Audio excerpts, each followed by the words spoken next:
अस्सलामुअलैकुम स्टूडेंट्स। सबसे पहले एक डिस्क्लेमर दे दूं कि जो भी मैं बातें अभी करने लगा हूं वो मेरे कॉन्टेक्स्ट में एप्लीकेबल है, यानी कि मेरे टीचिंग करियर में वो एप्लीकेबल हैं और मैं अपने आइडियाज़ को एक्सप्लोर करूँगा जो मैंने अपने स्टूडेंट्स में थ्रू आउट ये अप्लाई किए और मैंने रिजल्ट्स कन्वर्ट होते देखे हैं। दूसरी चीज़, जो बच्चे एक्सट्रीम मेहनत करने का माइंडसेट रखते हैं उन्हीं को ये बातें समझ में आएंगी और वही इसकी तरफ कदम बढ़ा सकते हैं। अदर देन दैट ये वीडियो आपके लिए बिल्कुल नहीं है। O and A level physics math teacher, life mentor, entrepreneur, author, and Quran reciter. Invest just 10 minutes a day with me. I'll upgrade your life 360-degree productive. I am Rawaha Ahmed Sheikh. अब conversation का जो start है वो ये है कि retake examination दिया जाए, ये कॉम्पोजिट पेपर की तरफ जाया जाए। तो जाहिर बात है एक स्टूडेंट जो है वो एडवाइस सीख करता है। अब उसके पास ऑप्शन है कि वो अपने फ्रेंड से करे, वो टीचर्स के पास जाए या वो अपने सीनियर फेलोज से करे। देखिए, आप जिसके पास भी जाएं, जो क्राइटेरिया है वो ये है कि आपने जो एडवाइस लेनी होती है वो हमेशा आपने एक्सपीरियंस्ड लोगों से लेनी होती है, आपने इंटेलिजेंट लोगों से नहीं लेनी, क्योंकि एक्सपीरियंस इंसान बहरहाल इंटेलिजेंट इंसान के ऊपर होता है क्योंकि वो उस रास्ते से गुजर चुका होता है।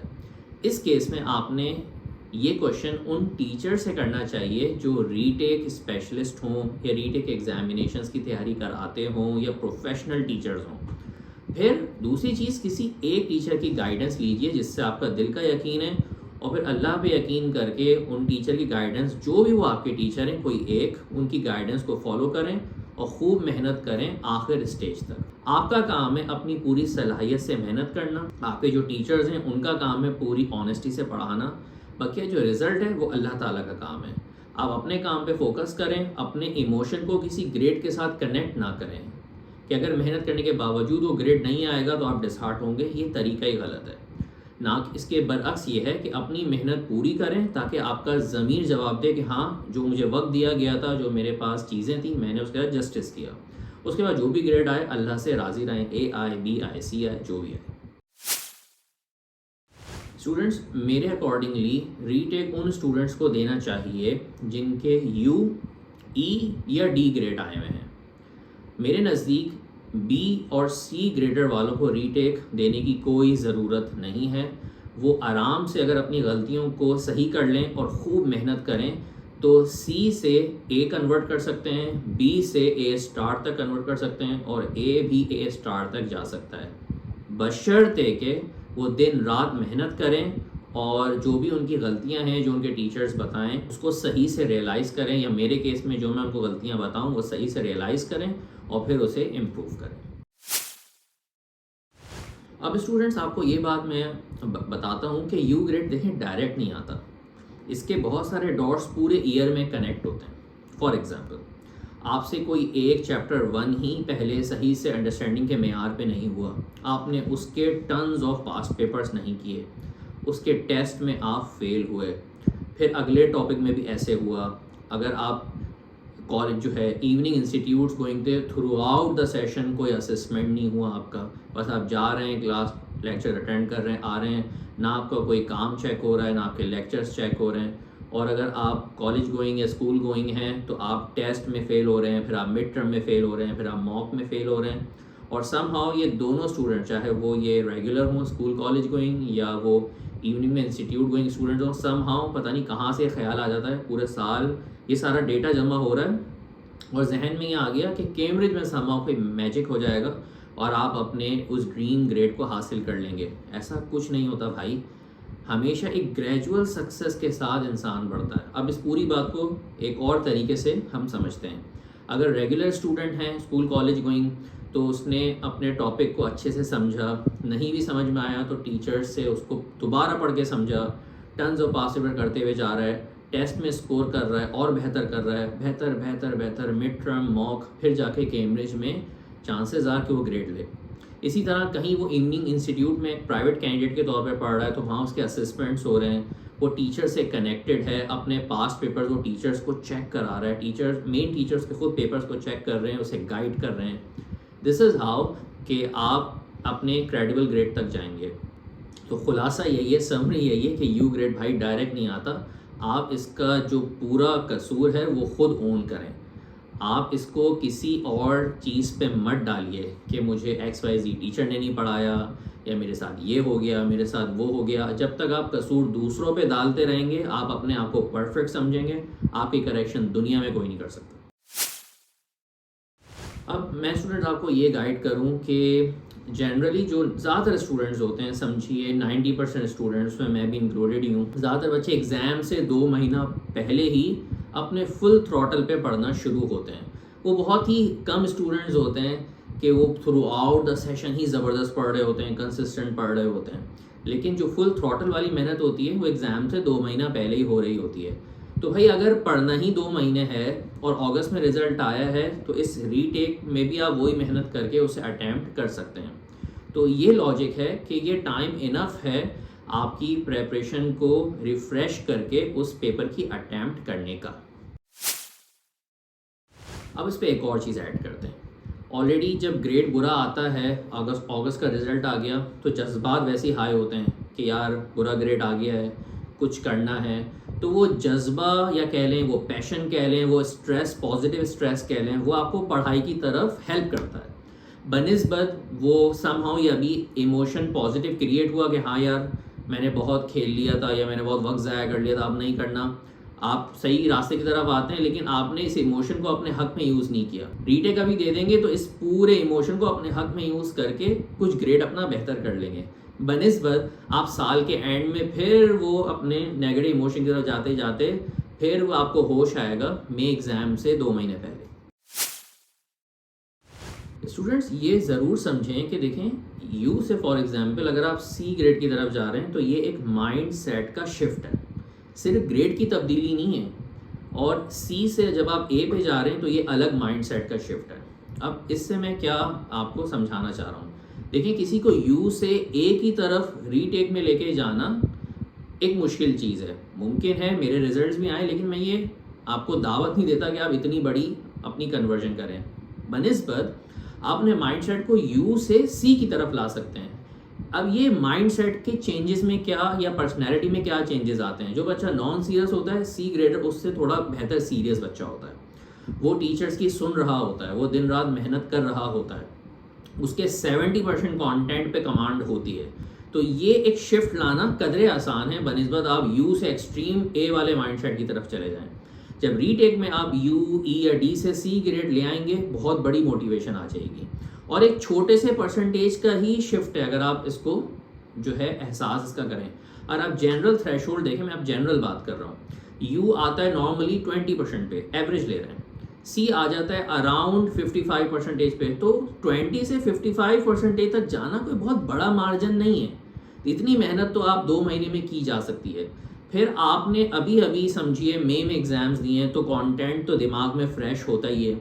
तो उसको मज़ीद थोड़ा सा रिवाइज करके पास पेपर ज़बरदस्त तरीके से, लेकिन किसी टीचर के सुपरविजन में करके आराम और इत्मीनान से आप अपने इस यू, डी और ई ग्रेड को पहले सी में कन्वर्ट करें, फिर मज़ीद इसको मेहनत करके ए में कन्वर्ट करें।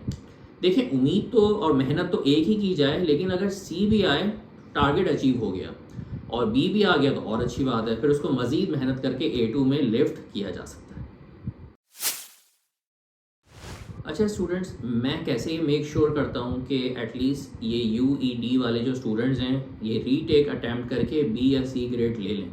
मेरी क्या अप्रोच होती है? मेरी अप्रोच ये होती है कि जो 24 आवर्स हैं, उस पूरे 24 आवर्स को इस्तेमाल किया जाए टेक्नोलॉजी की हेल्प से। पिछले 10-15 ईयर्स में जितने पास पेपर्स हैं उनको सॉल्व करा लिया जाए, क्योंकि मेरे पास कंटेंट होता ही टेक्नोलॉजी के थ्रू है। तो ये सारे पास पेपर्स बड़े ही आसानी से हो जाते हैं। आप डेमो लेके ये चीज़ ट्राई कर सकते हैं। तो बहैसियत टीचर, अगर एक टीचर ऑनेस्टी से पढ़ा रहा है, पूरा कंटेंट करा दिया, वक्त से पहले प्रिपरेशन करा दी, हर किस्म के पेपर्स का जो है वो एक्सपीरियंस दिलाया, बता दे खुद चेक कर रहे हैं, स्टूडेंट के एंड पे स्टूडेंट अपनी मेहनत पूरी कर रहा है, टन्स ऑफ पास पेपर्स कर रहा है और उसको एक जो है अच्छे समझ के कर रहा है, उसको एंजॉय करके कर रहा है, तो देखिए दोनों ने अपने काम कर लिए। अब जैसे मैं हमेशा की तरह कहता हूँ, टीचर और स्टूडेंट ने अपनी मेहनत कर ली, अब रिज़ल्ट अल्लाह ताला का काम है कि अब जो बेहतर आए वो अल्लाह की रज़ा पे राज़ी रहें। अब ए आ जाए, बी आ जाए या सी आ जाए। अब देखें जनरली जो बच्चे अनथक मेहनत करते हैं, मैंने उनके रिजल्ट्स कन्वर्ट होते देखे हैं अपने पास। इवन यू से ए स्टार भी आया है, डी से बच्चों ने बी ग्रेड भी लिया है, सी से भी ए लिया है। तो ऐसी अनगिनत मिसालें आप मेरी वेबसाइट पे, मेरे इंस्टाग्राम, मेरे सोशल मीडिया पे ऐसे रिजल्ट्स बेइंतहा बच्चों के दे सकते हैं। तो अब बच्चा जितनी अपनी मेहनत करता है, जितना उसका माइंड सेट स्ट्रांग होता है, उस लेवल से आप उसे कैलिब्रेट कर लें, उतना वो ग्रेड अपने फाइनल एग्ज़ाम में स्कोर करता है। अक्सर स्टूडेंट मुझसे पूछते हैं कि सर आप हमें कोई ग्रेड कन्वर्जन की गारंटी दे सकते हैं? तो भाई इसका भी एक राइट अवे जवाब ये है कि मेरा एज अ टीचर काम है सारे प्रोटोकॉल जो मैंने आपको बताए हैं उसमें ऑनेस्टी है, सिलेबस का कंप्लीशन है, हर चीज़ डिटेल से करा दूँ। स्टूडेंट का काम है अपनी मेहनत पूरी करे, बाकी रिज़ल्ट अल्लाह ताला का काम है, इसमें आपको कोई इंसान गारंटी नहीं दे सकता। हाँ, ये अलग बात है कि भाई स्टैटिस्टिक्स ये बताते हैं जो स्टूडेंट अपने टीचर्स की सुन के चलता है, मेहनत भरपूर करता है, उसके रिजल्ट्स कन्वर्ट होते हैं। अब बात यह है कि अगर आपको रीटेक अटैम्प्ट करना है या कॉम्पोजिट अटैम्प्ट करना है, चाहे एक्सेलरेटेड कह लें, जो भी डिसीजन आपने लेनी है आपने खुद कॉन्फिडेंट हो के ये डिसीजन लेना है, ना कि आपने किसी की बात कहने पे समहाउ ले लिया, ये नहीं। आपने खुद अपने डिसीजन को ओन करना है और मेहनत करनी है और अपनी बात का वज़न रखना है। तो ये अच्छी इंपॉर्टेंट बात है, वरना ऐसा भी हो सकता है कि एंड में कुछ जो है वो आपकी एक्सपेक्टेशन के ख़िलाफ़ चीज़ हो गई, तो आप दूसरों पे चीज़ डाल देंगे कि यार उसने मुझे एडवाइस किया था, मैंने तो ये चीज़ें करनी नहीं थी। तो इस माइंडसेट से बचें, अपनी जो भी डिसीजन आप ले रहे हैं सोच समझ के खुद उसे ओन करें। एक और क्वेश्चन आता है कि आपके पास एग्जाम्पल रिजल्ट्स हैं? तो बिल्कुल हैं। जैसे मैंने अभी अपनी इसी वीडियो में बताया कि आप मेरे इंस्टाग्राम पे, आप मेरी वेबसाइट पे आके ऐसे दर्जनों रिज़ल्ट्स देख सकते हैं। लेकिन हमेशा से मैं कहता हूँ ये वो रिज़ल्ट्स हैं जिन बच्चों ने भी बहुत मेहनत की थी, तब जाके रिज़ल्ट्स कन्वर्ट हुए।